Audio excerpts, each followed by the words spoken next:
Okay, so everyone, welcome to tonight's virtual wine tasting.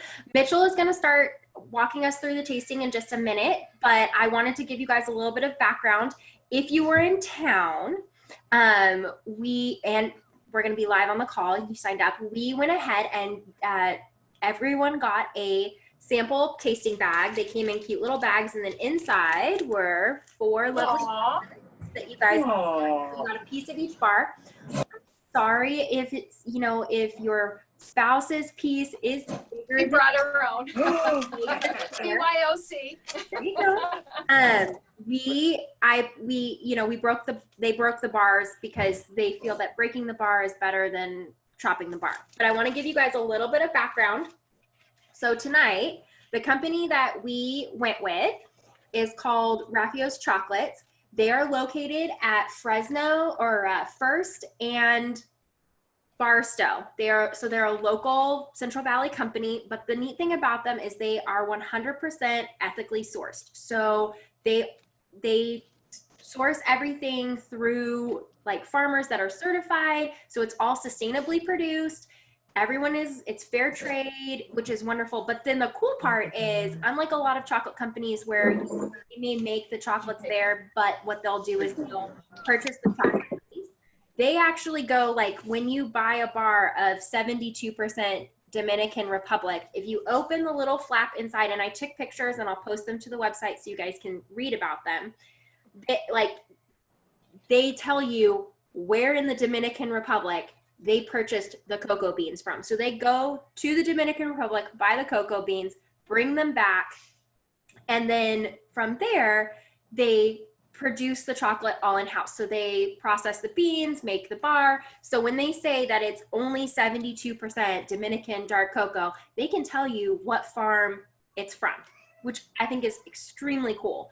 And so that is kind of like their specialty. If you ever get a chance to go to their store in town, it is absolutely amazing.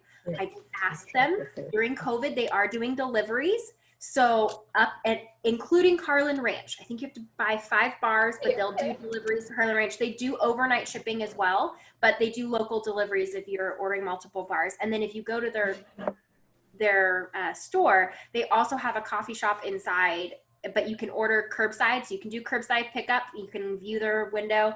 And they do like all their coffees and things are made with their chocolate in it. So they make all their syrups, which is really cool.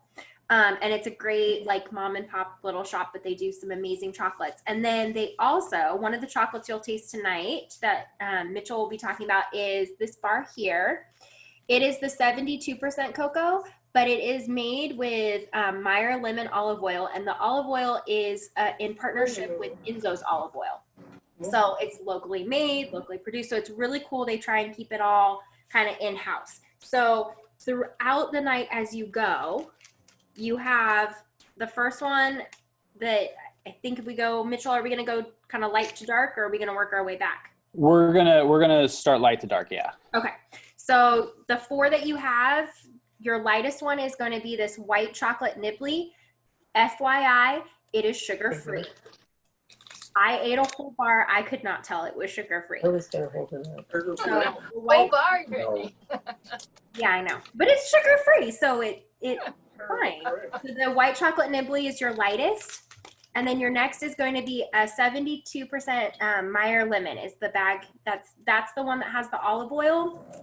And the chocolate for that one is done wonderful. Tanzania chocolate. And then 72% Dominican Republic will be your next. And then your darkest one, which some may like, some may not like, is your 82% Ecuador. So I will let Mitchell take over. Give me 1 second, Mitchell, and I will go ahead and spotlight your video. And then he'll walk you through, he's got background on all the chocolates as well. So he'll walk you through the chocolates and what pairs with it and all your different wonderful options for dessert wines, for everything. You sure? So, I was hoping. and I'm going to go ahead and as we do this, I'm going to mute others. Mute yourself, so that way we won't hear background noise, so Mitchell can answer questions. But then if you guys have questions at all, feel free to unmute yourself. And that way, Mitchell can engage with you because we love to hear information. So just unmute. You can either, if you're on a laptop, you can hit spacebar will temporarily unmute yourself, or you can click if you're on a tablet, there is a little unmute microphone in the corner that you can do as well. So I'm gonna highlight Mitchell. I think I already did. And go ahead, Mitchell, you're on. All right, cool. Well, thanks everybody for joining us today. This is our third month of doing an Uncorked series, which I'm pretty excited about. We've got some familiar faces. So thank you again. So let's just kind of dive into it. So Brittany kind of gave you just a brief overview of the chocolatiers that we're using tonight. But does anybody actually understand when Brittany or someone says 72% or 82%? Does anybody understand what those ratings actually mean, or where they come from, or the history behind it? Yes, no, maybe so. You can yell at me. No? So this is going to be a trivia question. You can get points, for this sort of. Okay. Isn't it the amount of cocoa in it and not added milk or sugar? Correct. It is Ooh. the percentage of actual raw cocoa bean. Ooh, I got a point. All right. So the funny thing is, though, this scale didn't exist throughout the world actually until the early 80s, when Stauffenberg, an actual winery in Sonoma, Mendocino County, the owner got into chocolate in San Francisco with a partner of his. He decided to diversify his portfolio and said, hey, we give percentages in wines and varietals and make blends. Why don't we have a percentage scale for our chocolates throughout the world? So it wasn't until actually the early mid 80s that scale even existed and was created, and was created by a winemaker, which I think was actually kind of cool. So yeah, lots of trivia facts and questions for you. So tonight I had sent out a list to Brittany for 6 wines. Was anybody able to actually get those 6 wines? I'm seeing a lot of head shaking. Or any of the wines on the list.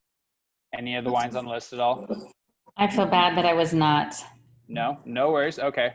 Then I won't even worry about those wines. No one got them, so it's all good. So tonight I really wanted to kind of let you guys go through and kind of understand the concept of pairing wine and food, specifically chocolate, obviously tonight. But I'm going to kind of let you guide yourself, and I'm going to basically be your shepherd, pushing you through whatever questions you might have. So we're going to start light to red. Does everybody have 6 different wines, or? We just have 2. Just 2? Anybody else? We have 3. I have 3, but I can get 3 more in my wine fridge. Miranda's winning right now at this point. I just didn't want to open 6 for myself. It's almost the weekend at this point. Okay, so let me kind of regroup in my brain here real quick. So we're going to start from light chocolate down to the biggest cocoa rating. So whatever wines you have, ultimately at this point, we're kind of working on pairing options of understanding the difference between congruent pairings and contrasting pairings. So congruent pairings are where we're finding similarities. There's a lot of mutual flavor profiles that are the same, versus contrasting, where you've got really big bitters versus you've got really big salt or whatnot.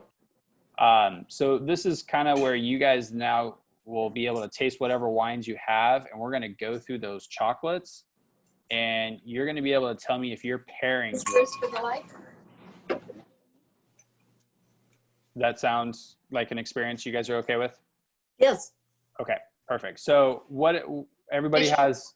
Real quick, will you also mention where your 6 wines though are on the tape, like where they would fall with which chocolates? Because we will have some, I know, that will probably watch the video after, because I have a few samples that I sent out. And so yeah, some parents that are dealing with Zoom week this week, and they're like, we'll watch this weekend. I would still like the chocolate. So if we could just mention where they're going to fall, that'd be great. Perfect. So yeah, I'll even mention the wines then. That's fine. So for me, the first wine that I wanted to pair with the chocolates tonight was Schramsberg Cremant Demi-Sec. So this is a really fun wine. It's a local wine here in California. It is a high quality wine. I mean, it's traditional method. We're starting with bubbles, a great way for any kind of dinner or any other kind of food pairing, in my opinion, to start with. This is their demi-sec though. I wanted to start with something with just a little bit more fruity quality, especially because we are pairing this with a white chocolate, potentially. I'm going to go through my white wines. I've got 3 white wines and 3 red wines that I had recommended. So we'll start with your guys' white wines, and we'll start with the white chocolate nibbly bits and we'll kind of work our way down. Is that okay with you guys? Okay, cool. So you normally don't want to outperform on one end or the other with your wine and food pairing, specifically sweets. So if you already have a sweet food, you don't want to have your wine too sweet. Otherwise, it's just going to get lost. Something's going to get lost. So you still need sweetness, but you need something to be just a little bit more on top versus the high end of the acid versus the sugar. So with the sugar-free nibbly bits, obviously there's no perceived sugar, or there's no sugar in there, but there is a perceived sweetness to it. And for this, everybody, please eat and taste your chocolate, take nibbles of it throughout. But I want you to taste your chocolate and then your wine. Excuse me, your wine, then your chocolate, then your wine. Wine, chocolate, wine. Wine, chocolate, wine. And you're going to do each of your wines with each of your chocolates. And again, I was kind of planning on 6, but it works. Either way, just rate what you would match for your pairings, you know, from 1 to 5. You know, 1 being absolutely horrible, you would never taste that again in your life, and 5 being absolutely, let's do this every single night of my life. Hey, Mitchell, can I ask a question? Absolutely. Who's It's Chris. Chris, yeah. Dessert wines in general, are they just typically more sweet, or is it just the opposite? They're less sweet because of how you just explained the food you're eating with is sweet. So some of the wines that I have are actually drier wines, but they're on, if you were to take a scale, there is some residual sugar. Sweet wine goes better with spicy or bitter food, better than sweet wine goes with sweet food to some extent, because you've got that contrast. Tonight, what wine are you doing with this first one, Chris? I have a red wine that my wife poured for me, so I'm not sure. Perfect. Well, what red wine is it? I like this better than red.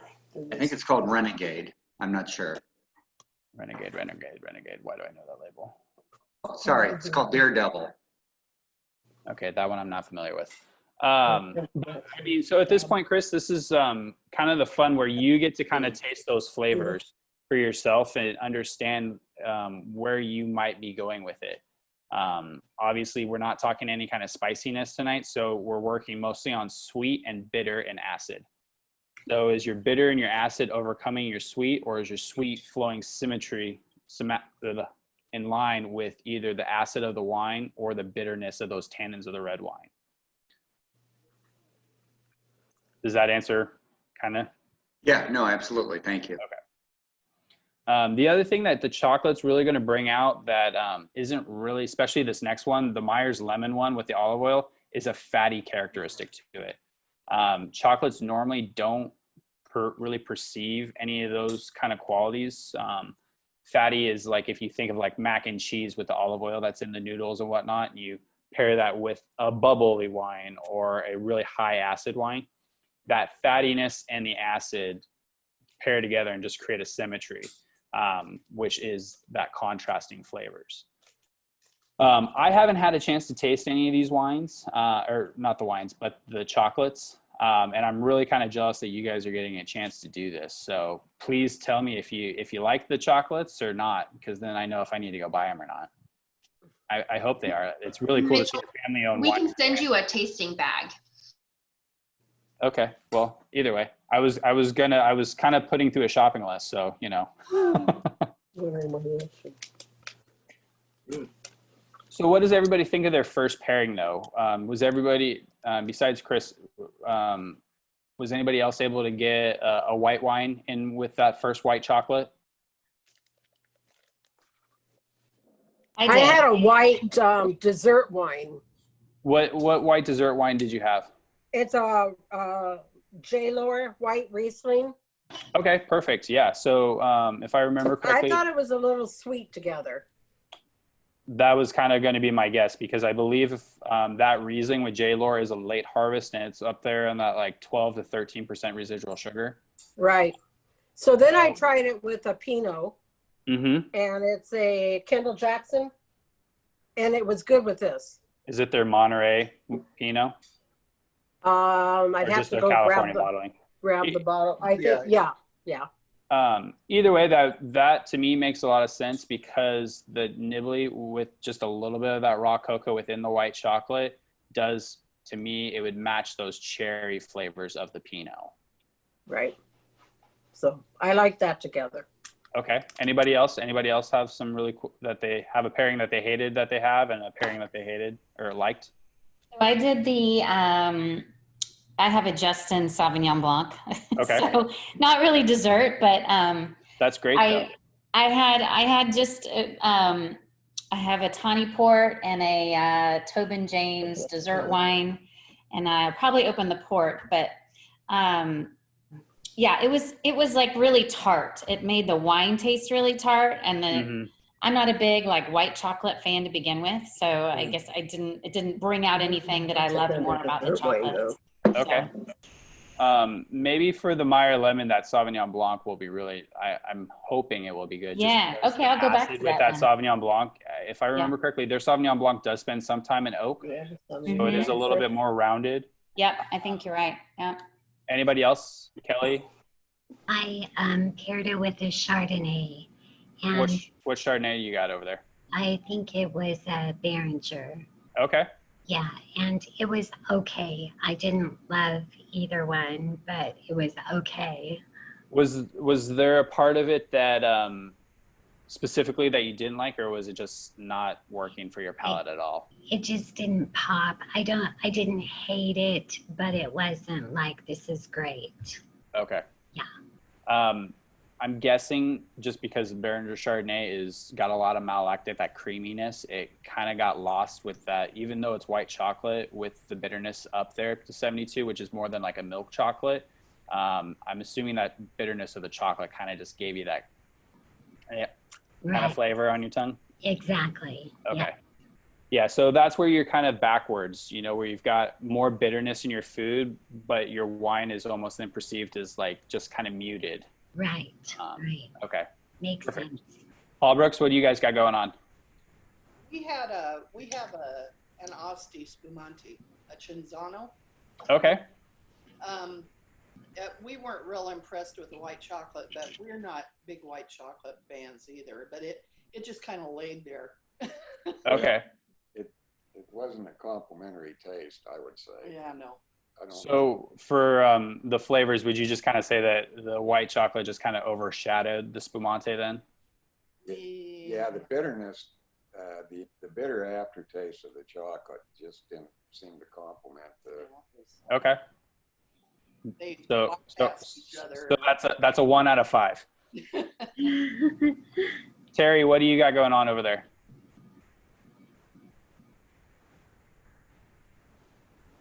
Oh, Terry, you're muted.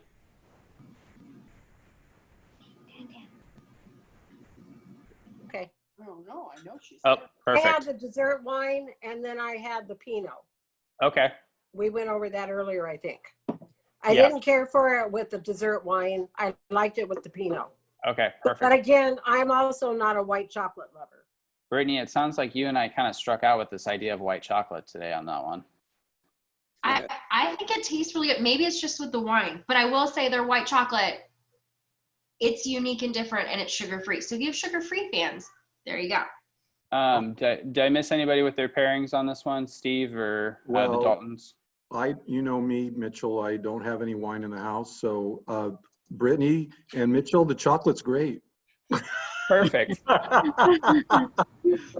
Sometimes just those single flavors work too. It works for me, so thank you. Wait a minute, Steve, you're in wine club and you don't have any wine in the house? This is a wine lecture series, so I'm learning. So eventually I'll get out and get some. Well, I know I've seen you at wine club before. Oh, you mean on the uncorked evenings? Yeah. Yeah, and I usually am drinking water. It pairs well with that. We'll make up for Steve, don't worry. It keeps me hydrated.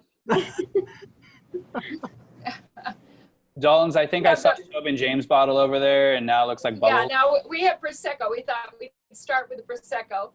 We don't have any white chocolate because we don't do white chocolate, but we are drinking a Prosecco. Liquid love. Perfect. Yeah, the liquid that's love. for our dark chocolate. That's for our dark chocolate. Perfect.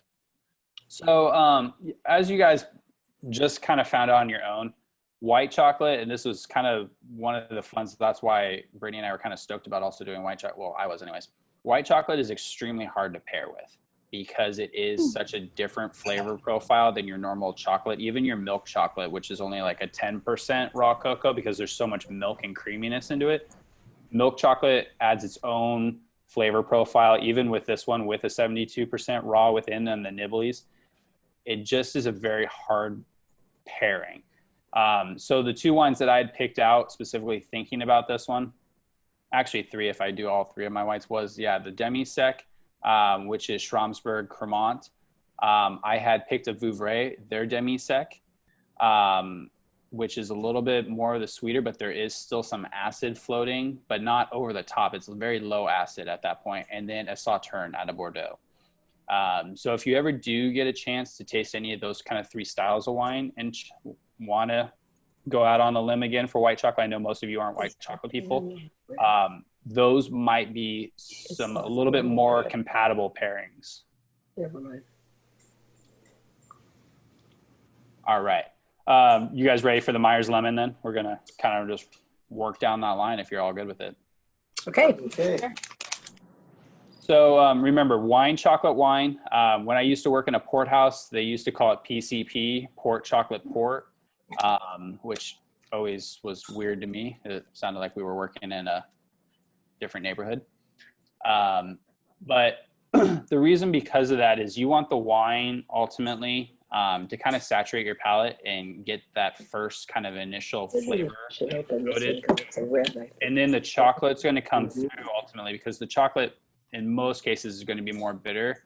And then you're going to hit it again with a splash of the wine. So now you've got a whole diverse portfolio of that initial flavor of the wine, the chocolate kind of coating on top, and then the wine running on top of the coating. That makes sense? That will work. Everyone's tasting and nodding their head, Mitchell, because I don't. Perfect. I can only see like a few pictures at a time. I just want to make sure I didn't bore everybody to sleep already. Not boring. Just go well with the port. So the olive oil one, the Myers olive oil is going well with the port, I'm hearing. Like try that. How is this chocolate? I'm also seeing now more heads nodding. I'm feeling. I like love this it. chocolate. Okay. It's way better with a Sauvignon Blanc. Perfect. It's an interesting tasting. Yeah, it's an interesting tasting chocolate. Yeah, the chocolate by itself, you don't taste the lemon, and then after about 2 or 3 seconds on your tongue, all of a sudden you get this hit of lemon. It's real interesting. It is So interesting. is it more of a lemon zest, like a lemon rind on the backside of the palate, or is it more like that lemon juice, like a sweeter lemonade kind of flavor? No, you get more of the zest, I think. Right. Definitely zest. Okay. That one actually goes good with this Asti. I would imagine the Asti would go really well with that actually. So is everyone, Judy? Oh, I just was going to ask Brittany if we can pick up our bag when we come back. Yes, Judy, it is in the clubhouse refrigerator. Whenever you get back, make sure you get it. I want to try that one. It's good, Judy. Oh, good. Thanks, Kelly. So it's making me happy that we're winning already we're shooting 50%. I mean, that's better than most NBA free throws at this point. So, we're doing really well. This kind of brings out Italian wine. Is anybody big Italian wine lovers? Oh, Chianti. Yeah. Okay, Sangiovese, yep. So one of the big reasons why, well, not. That's what we need a class on, Italian and French wines. Yeah, that'd be good. Tell one. Brittany to set it up, and I got you guys. I'm ready for that. We'll get on that. So Italian wines are normally extremely high acid. You've got Barolo, you've got Brunello, you've got Sangiovese, Montepulciano. Brunella's good, yeah.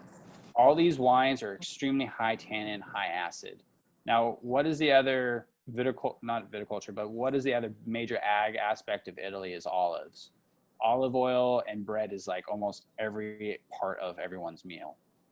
Now, there's a big culinary reason that kind of just inherently happened over the last hundreds and hundreds of years of us doing this, is olive oil's fattiness and those high tannic, high acid wines are able to just kind of blend together through the red sauces and pastas and everything else.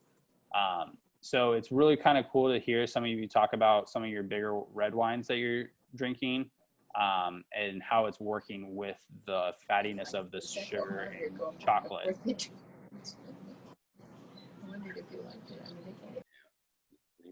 Did anybody not like this chocolate? That was good. Okay, perfect.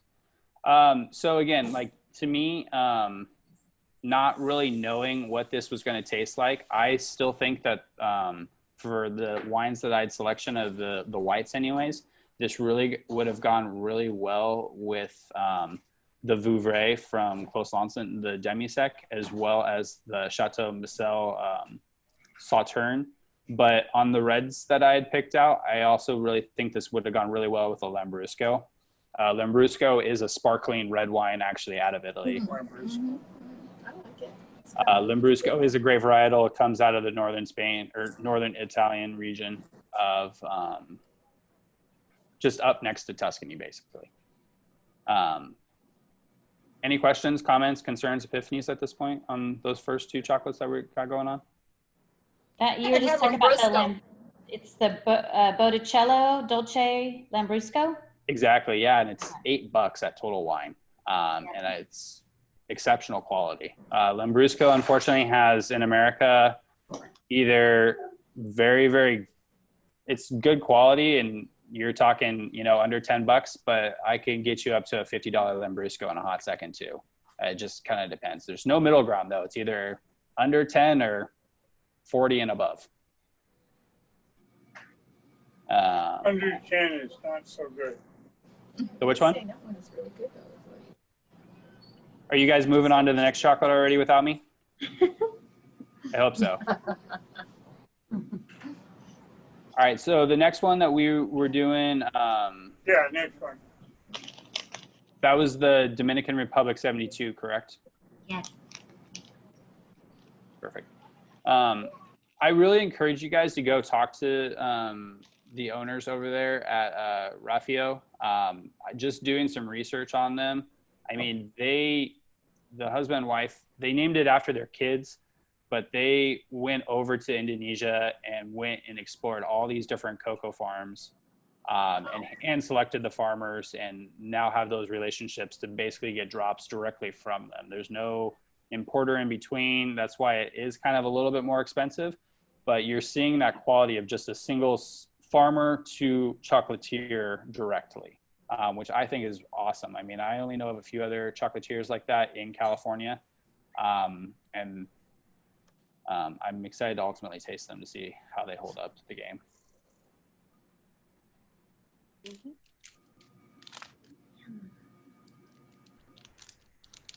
All right, so we still, I guess you guys are going back and forth on your wines, correct? So you're tasting one wine with the chocolate and then the same wine with the chocolate? Yeah. Perfect. And for Miranda, who's got 3, you're doing all 3 of them with the same chocolate? Terry? I haven't done that, but I probably should, right? Be switching. Totally, yeah. I want you to taste the wines that you guys have open with each of these chocolates. I feel like I should open one of my sparkling too. There's never a bad day to open sparkling wine. I know. I agree. That was what I was most worried about because you kind of have to finish the bottle, right? Or Again, there's never a bad day to open sparkling wine. It's a great way to make friends with your neighbors at that point then. And with COVID, you just pour a glass and leave it on their porch and then hang out on their front lawn. That way you can make Linda, friends. are you drinking right out of the bottle? Oh, no, she's got a glass. I thought she was chugging out of the bottle. That was shots fired. Hey, we're trying to drink out of the bottle. There's not a bad day for drinking out of the bottle, right? Actually, we opened up a 6 grapes reserve port. From Graham's? Thinking, yeah, and I'm thinking anything with that port would go good.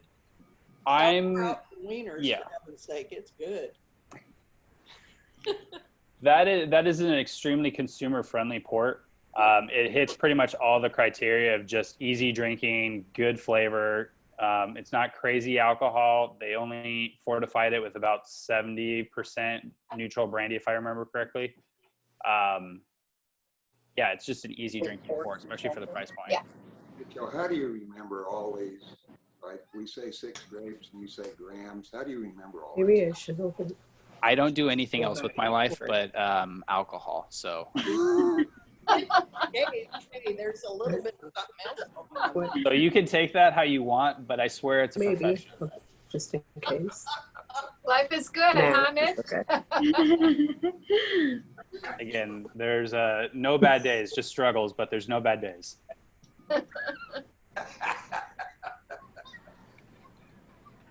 It helped. I mean, working at Total Wine, that definitely helped. I learned a lot about a lot of different products, and now I represent almost 3,000 products in my book. So you got to remember a lot. Yeah, I'm impressed. So what are we thinking about this one? Any knockouts, any duds? I actually really like this chocolate with the Chardonnay. Cool. No. Okay. I tried it with a Pinot Grigio and I tried it with a white Zin. And I like it with the Chardonnay the best. What about this chocolate with the Chardonnay are you liking? Like what's clicking for you, Kelly? It did have kind of a contrast, I believe. Okay. Yeah. So you were able to taste that wine and then have the chocolate, and then you saw the expression that kind of turned into. Right. Okay. Sure. Didn't want it to drip. That's exciting. Chardonnay is also a tough one with chocolate, so that's exciting that worked. Yeah, that one worked. It tasted good with the Pinot too. What Pinot Grigio are you drinking? I don't know. I just grabbed whatever was open in the fridge. Man, you guys just have a lot of open bottles, everybody, and don't know what you're drinking. You're just popping bottles and no one knows what's going on. Burpees? At the Meyer Lemon? It's No, COVID. we're past out. We're in the next one. COVID and fire season and heat wave. Right. Right. Mitchell, do the chocolates, the darker chocolates, tend to go better with red wines? Typically, yes, because the darker that chocolate, your bitterness is going up because you're having that raw cocoa. So with that higher bitterness, you almost kind of need to match it with that bigger tannin and the bigger body structure. That's why those ports and whatnot are normally your classic chocolate and port pairing. I had a red wine on here. It's called the Sexy Beast. It's 100% Cabernet out of Australia. It's a big cab. But it's 100% dry. So I was hoping someone had snagged that. But that's a really cool expression of seeing a dry red wine, a big red wine, pair with big dark chocolate. So if you ever get a chance, it's at Total Wine. I think I posted up on there. It was like $25. Highly recommend that bottle of wine out of Australia. They'll deliver to the phone. That and it's just kind of a funny label. I mean, everyone kind of makes, but it's by two hands. It was actually named Sexy Beast because the owner, he was in a film set that he actually had to do shirtless. And so then when he founded the winery, he decided to nickname himself Sexy Beast. Yes. Is it? 73.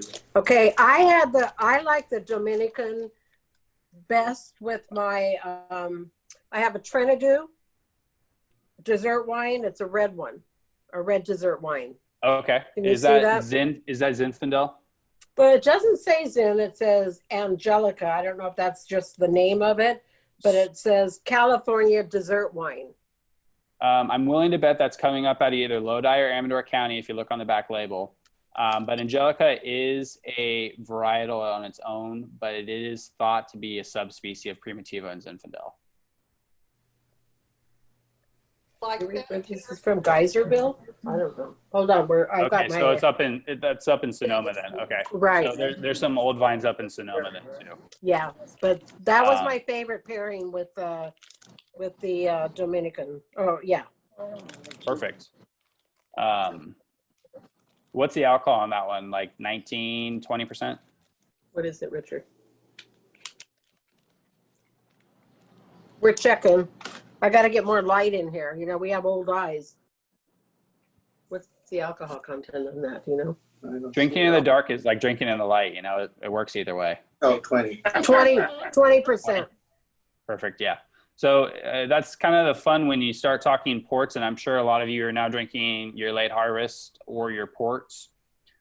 Late harvest, those liquid loves with Toba Janes, they're not fortified. They are just held on the grapevines extremely long. So they are extremely concentrated sugars. So you're getting that really high alcohol percentage, that 17, 16 and change, versus fortified where they're adding a neutral spirit to hike up that alcohol and kill the fermentation. And that alcohol is basically creating that context with the creaminess of the chocolate. Mitchell? Yeah. I have a question. Hopefully I have an answer. What kind of chocolate goes well with the gin martini?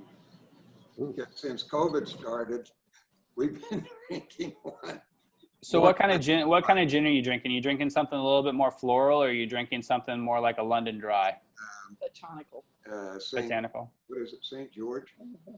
St. George's got a lot of St. George out of Alameda? Yeah. Okay, killer gin. So if we're just talking like the Raphio here, or Raphio, excuse me. Are you putting lemon or lime in your gin and tonic? We're going to try it next time. We usually do olives and we make it slightly dirty. They make. Oh, so you're doing gin martinis. Gin martinis. Oh, okay. Sorry, I thought you said tonic. They make one. They make one with a clementine. The mix with the clementine olive oil. That or the sea salt and olive oil. If you're doing it dirty, that saltiness of the olive brine, that to me would go really well together. But it depends on how dirty and if you're adding any vermouth in there at all. We're adding the light vermouth. It's dry and it's slightly dirty. It's 1 teaspoon per martini. What vermouth, if you don't mind me asking, are you using like Dolan or Gallo, or because those flavors might change that? And oh yeah, actually we are using Gallo currently. Is that a bad vermouth? It works. I mean, if you're drinking it every night, yeah, absolutely, it works. You got what you recommend? I really like Dolan. Lillet is also really nice if you're looking for French vermouth. And that with a very much more botanical gin will bring out the aromatics a lot more. The Lillet that we were drinking at one Lillet is really nice. I could drink Lillet just on the rocks by itself. That's wonderful. Yeah. How is that spelled? Lillet. On a side note for everyone here, I don't think it's listed on their website, Mitchell, but Raphio does carry from a sister company. When I went into the store, they carry a bourbon chocolate made with 72%, which is absolutely fantastic. It's made to be drank with a glass of bourbon or even a glass of whiskey, but like scotch, but it's fantastic. If you guys ever make it down to the store, you can purchase a bar and it's fantastic with a glass of bourbon. Brittany, are they open right now, or is it only for like? It's with the dark chocolate. Yes, it is open. You can order online. They do curbside pickup. as well. Like their window display is all set up for you to just go up, look at the window, all of their chocolates on display, and then they'll bring it out to you, and they'll do curbside. But you can go into the store and talk with them if you so desire. You just have to wear a mask. Okay. Mitchell, I'm sorry to keep dragging you off topic, but No, it's totally, I mean, as long as everybody else is okay with it. I did want to recommend, if you ever get a chance to try it, Beehive Jackrabbit Gin. It's got sage. Beehive. It's believe it or not, it's made in Utah. Turn that up, I can hear. And my son lives there now, and he bought us a bottle to try, and I still slightly prefer the St. George, but I really like the Jack. I'll have to give it a run. Yeah, no, I love tasting new stuff. So, I mean, thank you for that. That's because I'm a big gin drinker as well. I love a lot of different gins, and so it's always cool to taste these different ones. Cool. All right, that's now saved on. Thanks for that. Anybody have any other alcohol and pairing questions while we're on that? I have a question. Yeah. Okay, so if I do chocolate fondue, Okay. I can serve sparkling, but not everybody likes the fondue dessert kind of thing.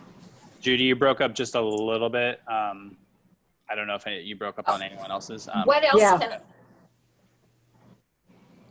else can I serve with chocolate fondue besides like a sparkling? How light of chocolate fondue are you making? Because chocolate fondue normally when it gets melted, are you like on a fountain chocolate fondue or just a single pot fondue? I'm giving everybody at their table their own fondue pot of chocolate. Okay, so it is a little bit darker then? Mm-hmm. If you're wanting to do something other than sparkling, and you want to stay on the white wine side, I would No, I don't necessarily need to stay on the white side, whatever you think. Okay. I mean, obviously any port would do. The one of the port that I was going to talk about tonight is the Automa. This is by Wars. Okay. They're a great producer and they're 10-year. It's not that expensive. And it's actually a very summertime style port. They specifically created this port to be a lighter, leaner style port for drinking in all seasons, not just for cold, wet. That would always be one of my recommendations. Are you doing anything else besides chocolate, or are there fruit getting dipped, or like strawberries? Yeah, fruit getting dips, and maybe some angel food Banana, cake. pineapple, whatever. Yeah, strawberries, yeah. So fruit and a little bit of cake, maybe pound cake, angel food cake, haven't decided. I would get, I would try either Sauterne or Tokai, honestly. Tokai? Okay. Yeah, I think And that those, Tokai is what? especially, I don't know what. so Tokai is a wine region in Hungary, actually.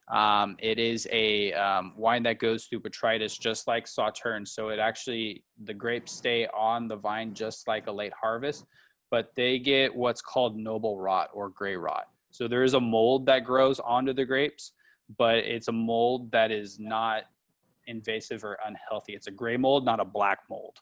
That's why it's called a noble mold. And it actually just extracts all the water naturally out of those grapes. And you just get this extremely rich, high acid because all the tannins and everything are there. It's just no water that's anymore in the grapes. Because the skin. Okay, and it's a white or a red? It's a white wine. It's a white wine. It's made out of Fernet, Muscat, and then Hurasalis. Oh, we like Muscat. Okay. Those are the three varietals that's typically a blend of, but it's out of Hungary. And you can find some bottlings, especially at Total Wine, for like $20 for like 500 milliliter bottles. But they can get very expensive as well. But Since yeah, well, I'm going to buy about 4 or 5 bottles, so I don't want very expensive. Judy, how do I get on the invite list for that party? Right. Me too. everybody wants in, Judy, so you better make sure you have nice invites sent out to everybody. Good. Everybody will come for sure.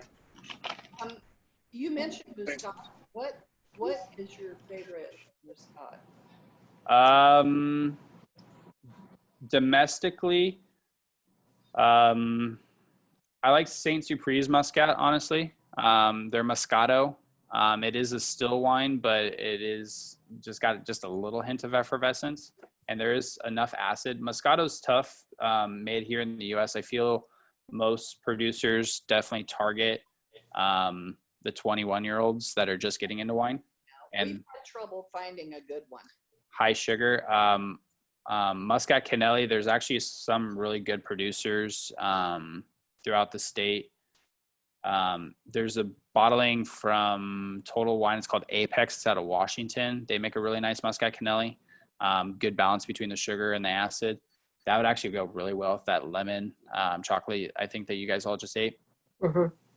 But honestly, Muscat to me has to come out of Italy if I'm really wanting We like Essentia, and that's real local. Do you have a, absolutely Essentia. Yeah, I used to run their tasting room.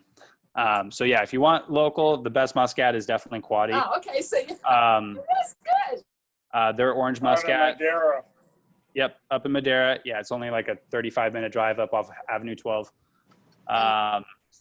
They make really good port too. So I mean, you basically can make your chocolate and wine pairing dreams go true if you're wanting to stay on the sweeter side of wines there.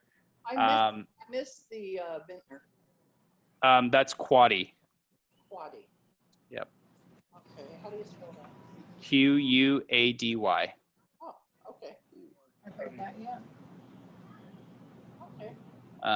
Yeah, so I mean, they were kind of one of the first here in California specifically to make and really kind of specialize in Muscat. So they are kind of the statue behind it.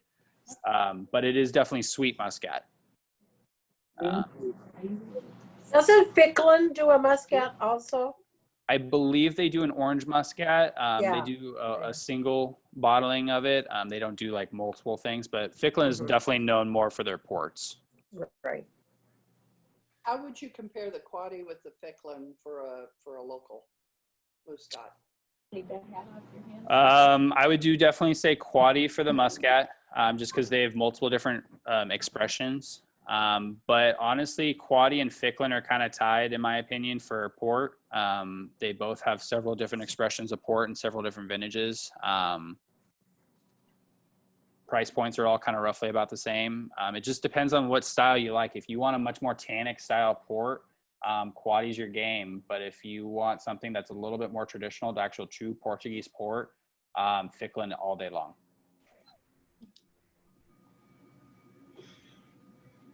So I know we kind of took way westbound 168 over here. We're on chocolate number 4, correct? Yes. Before you guys just eat all your chocolate and don't remember what you're tasting with it. So this is the 82%er, right, from Ecuador? Yes. That's correct. Okay.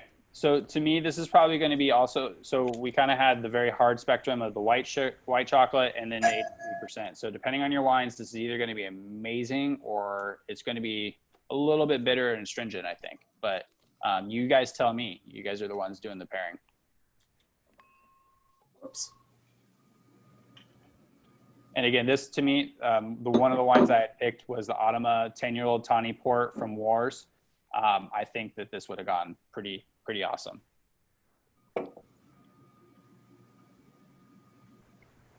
It's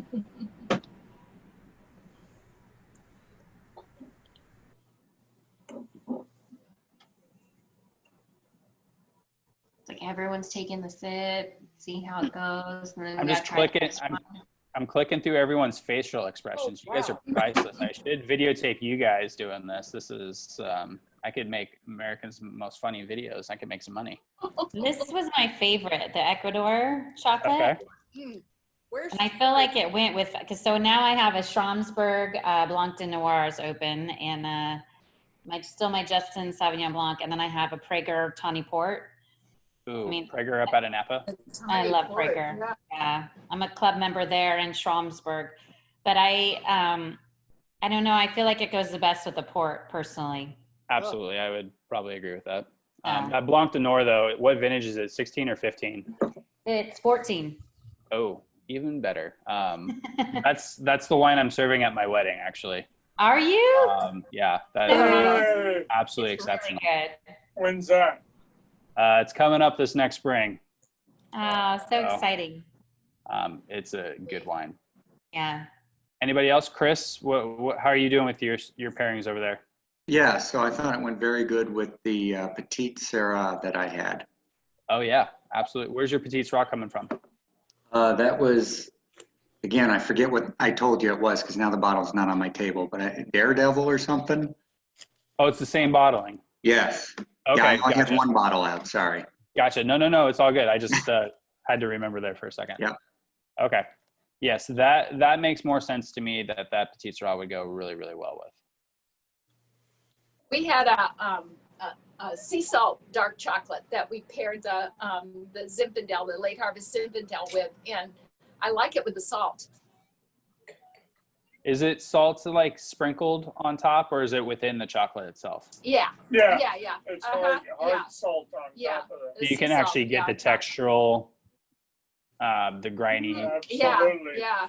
Okay, yeah, So it kind of cuts through how heavy. Yeah. that does sound really good. Terry, Kelly, Paul Brooks. I liked this last one best with my with the Trinidad one, the red dessert wine. Yeah, The very Angelica. good together. Yeah.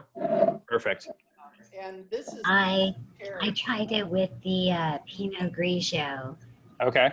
Well, I tried it with the Chardonnay, Pinot Grigio, and the White Zin. And I think it went best with the Pinot Grigio. But again, I don't really like this chocolate. I do like it, but I think it needs a red. Yeah, I would agree. It's interesting that the Pinot Grigio beat out your White Zin though. Right. I was kind of surprised by that.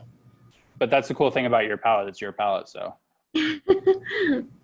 Paul Brooks, what are we thinking? Oh, marvelous. Yeah, Terry, you will love that with any of your Ficklin ports or anything. Oh. Yep, I just may have to open one tomorrow. Bill, honey, what time do you want us over there, Terry? I'll message you. We'll go meet at the park. I'll bring my brown paper bag. That's too funny. Yeah, you guys are all in the same community, so you literally could just social distance around the playground and just. We do. We do that a lot. We go meet in the park and bring our own chairs and circle around. Perfect. We can't Perfect. drink out of the bottle, but we can pass it with glasses. Absolutely. So out of these 4 chocolates was, it sounded like the first one was everyone's least favorite roughly as far as the group. And the third was everybody's favorite. Am I? He's going to say the Well, salt, yeah. I'd say the fourth was our favorite. 4th? Okay. Yeah, I like the Mine would be the Ecuadorian one 4th better. also. Okay, cool. I like Brittany? the third and fourth. Okay. Brittany, you taking notes? Oh, yes, I'm taking notes. Certainly hope so. The interesting for those that liked the third, the chocolate company does have several different 72% bars that they make. So I think there's like 4 or 5, Mitchell, that they make everywhere from we did the Dominican Republic, but then they have one from Ecuador, they have one from Tanzania, and each one, like the Dominican Republic one that you guys tried tonight, when they on their packaging it says, notes of floral and light and fruity, but then if you purchase the Tanzania 72%, you get more caramel and nut flavoring. So it's interesting just in the 72s to see, what the difference is across the board. So you can always, pair differently, but we can't buy everyone every kind of chocolate bar there. So we stuck to 4.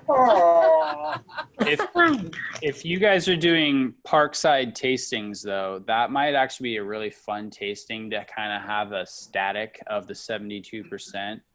Because with them, I mean, yeah, they've got a Dominican Republic, they've got one out of Madagascar, Peru, Tanzania, and Ecuador. I mean, that's five different chocolates of the same rating but from different regions of the world. So it's almost like coffee. You know, when you think about coffee and the roasting levels, now you're at that medium roast, but you know, depending on where the beans are actually harvested from, and to see the expression depending on the wine too, you're gonna get a whole different symmetry across your palate on each one of those. I guarantee it.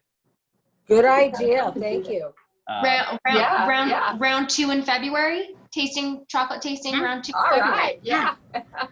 That one I'll make February, sure why to we have to order wait my. February? We gotta do a couple things in between, Judy. But I will buy the wines you recommend next time and have them all lined up, ready to go. Perfect. I'm gonna buy the ones that you recommended. No, for I this think week, so too. I was trying to You keep know, a price range, you know, I kind of really that. like this better than where we're really talking about it. Yeah, that's kind of, I was really wanting to just be that kind of shepherd on this, and you guys kind of see how the flavors are going to hit your palate, because I could talk about a wine all day long. That's good. But yeah, until you guys get a chance to taste them on your own palate, then that just opens up a whole new understanding of everything. Was price points okay on those bottles that I selected for everybody, or do I need to, for next time, kind of look at different price points? No, they were great. I just never got there. There was a range. Someone, sorry. I don't know who just. I think Judy broke up there for a second. I think what she was trying to say was that it was a nice, like a nice range, you know. Okay. For those, there was lower side, but then also middle, and then higher, you know, so you could get a nice range going. Perfect. She's shaking her head, yes. So I'm assuming that's what. Yeah, one of the other times, Mitchell, we had purchased all the wines that were down there, but we didn't really talk about them.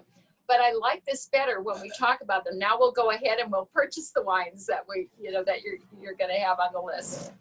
Yeah, I mean, the last one we did, you know, it was definitely, the first one, I wanted to make sure to kind of I just threw out a ton of information to everybody, and, you know, just it was good. Ready, set, go. And so we're kind of molding it more and more.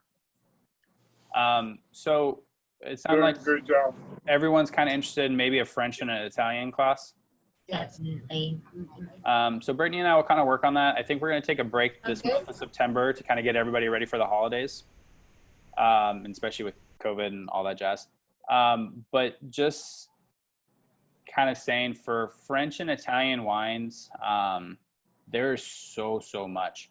So we'll work with, Brittany and I will kind of work on maybe doing regions, because if just saying France, I mean, there's 10 appellations that are major and huge, and that 10 appellations going over all at once could really take almost like 2 weeks. Yeah, pick an appellation at a time. Same with Italy, you know, so, and that way price point too, because, you know, Burgundy is extremely expensive for good Burgundy. Crazy expensive. You know, $10 Burgundy is $10 Burgundy, and it's great for what it is, but you're not really going to understand like each one of the communes of Burgundy by just having a $10 Burgundy. So yeah, we'll kind of work on that, because I think they're a lot of fun. It's great education, because I mean, when I first started getting in wine and going into a restaurant and not knowing, you know, what they are, what it is, and you get kind of intimidated by labels. I just want to be able to help and just give as much knowledge to you guys as possible. You're awesome. Great. So does anybody have any questions though on pairings and any of that kind of stuff though tonight? Even besides just chocolate, you know, if you're doing, I know Steve is a bit, he's asked me in the past about different party wines and whatnot for having people over. Is anybody hosting? I know with COVID it's a little difficult, but you know. And Mitchell, I really liked your suggestion that one evening I was with you and you said, like, you know, cover up the wines and have different, you know, price points and let them say which one they think is better and so forth. I think that's pretty cool. That's like the best party trick in the entire world, in my opinion. It's fun. It's really fun. We've done that. You know, because you get people, and myself included, I've done it. I told you this last time, Steve, you know, like everyone thinks sometimes, you know, there's a pedigree with price points, but sometimes there is, sometimes there really isn't. And the perceived notion of a label goes away completely when you just brown bag everything. So it is definitely fun. So yeah, definitely recommend doing that. Let's see, cheeses are also easy. Charcuterie boards, it's now, I saw a meme the other day, it's the 90s and the 80s kids' way of having fancy Lunchables. That's how we grew up. That's great. One tonight. So they're easy, slice meats and cheeses, man, like, and some crackers. Yeah. So those are We're always good at those, aren't we, girls? Mitch, can we do a cheese and wine pairing thing one night? Oh, Yeah. that'd be nice. Absolutely. You just got to. Yeah, I think that would be a cool thing. Get So, Brittany yes. on board when she wants to schedule that one. Yes, we can. And Fresno is extremely lucky to have a cheese expert at our Whole Foods. So we get cheeses at our Whole Foods that you can't get anywhere else. So we can get some real fun ones. Yeah, you guys actually have a cheese som, aka a cheesemonger, down there at the Whole Foods in the Fig Garden. Yeah, her name is Chrissy, and she's amazing. I've known her since I was little. Good to know. Yeah, so if you really want to know about cheese, she'll go tell you. I'm pretty fortunate. I've got some of those people in the restaurant business up here in Sacramento that, like I do with wine, they've got 3,000 cheeses in their import book that they bring throughout the world. No idea that water buffalo cheese was a thing until almost a year ago, you know? You just don't, No. who would have thought, but it's absolutely delicious. So you just never know. Never had it. Yeah, cheeses are great. Dried and cured meats are awesome. And again, you can kind of go through, just because the norm is, you know, white wines with, you know, softer cheeses or red wines with dark chocolates. It's not always the case. I mean, I ran a winery in Monterey that I did just all of our Pinots with different kind of chocolates. So I would do different ganache styles with like a cherry fill or something. You just never know what might ultimately work with dry versus sweet. So just play with it. That's kind of the fun part about life, right? Just eating and drinking, you're doing it anyway, so might as well have a good time with it. Yeah. Mitch? Mitchell. Oh, Chris, yeah. yeah, sorry. Quick question. You mentioned the Italian wines. Absolutely. When my wife and I went to Italy about 5 years ago, I noticed on all the labels, none of them said they had sulfides added, but all the California wines do. Why is that, or is that just a labeling convention? The country of Italy doesn't require, if you're drinking wines within, if you notice wines that aren't exported out of the country, they're not required to label that sulfites because they already kind of understand that sulfites are naturally occurring in all wines anyways. And sulfur is used as an additive in most wines, but it's not nearly at the level that it is here in America. And the FDA wanted to get involved with wine labeling in America. So that's why it's on everything that gets imported into the US. Got it. Thank you very much. Yeah. Yeah, that's why, I mean, everyone that comes to me and says I have a sulfur allergy, I kind of look at them a little bit different because I don't think they really understand what a sulfur allergy is. Most people really actually have a histamine allergy, which is the tannins actually of the grape skins, the actual natural organics of that tannins, because they dry everybody out. And sometimes it just hits their bloodstream wrong. But then again, I also get a lot of people who say I'm allergic and I only drink natural wines, this and that. And really, well, yeah, when you drink 4 bottles of wine in a night and you're dehydrated and, you know, hungover the next day, yeah, I wouldn't feel good either. But overall in Europe, in the old world, they definitely use a lot more of a less additive practice than we do here in America. Thank you very much for your time, Mitchell. Brittany as well, thank you for setting this up. I gotta go. No Thanks problem. so much for joining us. Thank you, guys. If you guys have to dip out at any point, you're welcome to. We'll continue. We're going to finish recording here in a minute, and then it'll go up live on the website, and you guys can go back and view it as many times as you like. Great. Thank you. Thank you Awesome. so much. That's wonderful. Absolutely. Mitchell? Yeah. off, I thought I'd show you this. That's the beehive. I don't know if you can see it. I can see your hand. Can't hear you. Brent, lift the bottle up just a little bit higher because we just see the top of your hand. There we go. Ah, perfect. Yeah. Yeah. That's Jennifer. Oh, I think I need to buy that because it's a beehive wine. I've got their website pulled up. I was kind of trying to multitask to see if they ship to California or if I have to find their distributor. Juniper is a base and sage and rose petals. Okay, yeah. Interesting. You're gonna take it back? Sage and rose petals is an interesting combination. I mean, juniper is the distinguishing flavor that all gin has to be distilled with. I mean, that's definition for gin, but the sage and rose petal is a little bit unique, so that's kind of cool. Our daughter-in-law mixes it with blood. On the bottom row, who's in the middle? She mixes it with what? Blood orange vermouth. Midori. Okay. So she's basically doing. Why am I blanking so hard right now? What's Midori and the vermouth? Oh, not Midori, blood orange vermouth. Blood orange. Oh, okay, gotcha.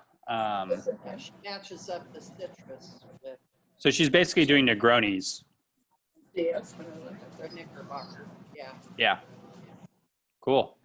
Yeah, no, gin's fun. Chocolate. Judy, that is the most beautiful. It's gorgeous over there. I'm sorry. I can't hear you, hon. What? I said it is beautiful over there. I've been enjoying watching. Oh, it really is. Oh. The lighthouse turns red, white, and blue as it goes around. That's so pretty. It is gorgeous. Can you see it? Really, they're in their living room with their This morning curtains they drawn. had seals playing. Yeah, it's one of those. It's one of those Zoom backgrounds. One of those I wondered, backgrounds, was yeah. it a virtual background? Let's see if we can get the seals to jump. Real quick, I'm gonna go. Does anyone else have any? Does anyone have any other questions wine related for Mitchell? I'm gonna, only because we're coming up on the hour mark and I try not to go too much over for recordings. And then you guys can continue asking questions to him afterwards and I'll spotlight so you guys can see each other a little bit better. But does anyone have any final questions for Mitchell? Thank you, Mitchell. My pleasure. Thank you, Mitchell. You're awesome. Thank you so so hang up. much. Georgia every time. Brittany, do you want to do your trivia? Yeah, actually, I think what I'm going to do, mainly so we don't give away all the answers, I'm going to do that after we stop recording, so that way no one feels jealous that they missed out because they. Ah, good call. Good call. All right, Make so them I want hope to you guys come all next took time. notes.